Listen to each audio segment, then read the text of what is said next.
കുറച്ച് കടുക് ഇട്ടിക്ക് വെളിച്ചെണ്ണ ഒന്ന് വറവ് ചെയ്തെടുക്കുക മുളക് കറി വെക്കാൻ വെളുത്തുള്ളി വെക്കുക ഉള്ളി അരിഞ്ഞതും പച്ചമുളക് ഇട്ട് വെക്കുക ഉലുവൻ്റെ നല്ല മൂത്ത മണം വരുന്നുണ്ട് തക്കാളി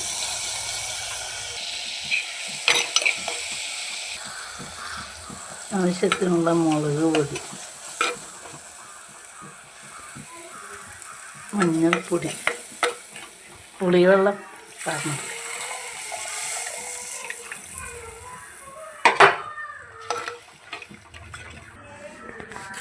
ആവശ്യത്തിനുള്ള ഉപ്പിട്ട് തിളച്ച് മീനിടാം. ഇന്ന് ചോറായി. ചോറും മത്തൻ കറിയും ഉപ്പേരിയും മീൻ മുളകിട്ടു.